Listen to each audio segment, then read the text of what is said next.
Cowboys coming off an impressive week 3 of the preseason. Guys now shifting their attention to the regular season. Yes, there's a 4th preseason game before that, but we're not going to see any starters in it. And there are some starters we're wondering if we'll even see in week 1. A handful of guys dealing with injuries there in Frisco, where Jane Slater joins us now. Jane, are they going to be healthy in time for the Giants? Well, Lindsay, the Cowboys defense has performed admirably, even in the absence of some of their main starters, guys like Demarcus Lawrence and Tyrone Crawford, who came off the PUP list last week, and then today Byron Jones.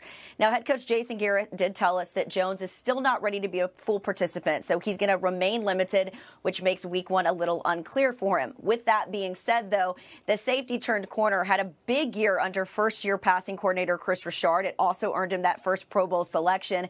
He's entering the final year of his contract, so they're hoping he can have a big season, and so is Jones. But that starts with being 100% healthy. A couple of other injury notes held out of practice this week. We're expecting both Zach Martin as well as Tyron Smith. They're dealing with those back injuries that they're still trying to get through, as well as wide receiver Amari Cooper still dealing with that left foot injury. All 3 are expected back for week 1, though.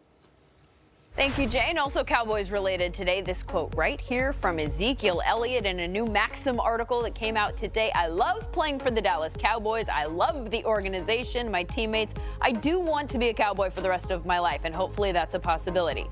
But even Emmitt Smith, the greatest running back ever, ended up going to play a couple of years for another organization. So it's just the nature of the game. But I want to be a Dallas Cowboy for as long as I can. A little bit of context here. That interview was from July, before the holdout started, so it's not like the latest in the he said between him and Jerry Jones. That said, what's he saying, Willie?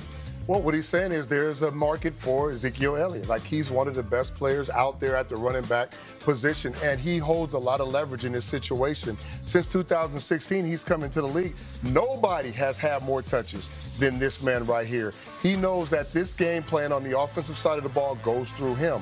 And I would say, look at this, Zeke. Like, take your time and look at this. The CBA is going to happen in about a year and a half, 2 years. There's going to be a lot of new cash. If they decide that we're going to give you a bump up this year, take some money from next year, give you a bump up to make you feel comfortable to come in and play this year, just think the cash that these running backs that are signed for last year and this year and what Gurley did a couple of years ago, he's going to definitely exceed that. His contract is going to blow that out of the water at the running back position because he is special. So there's a lot of things for him to think about.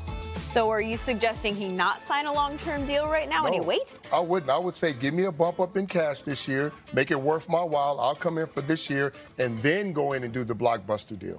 Well, that is a totally different spin on all of this. We'll see if he's listening.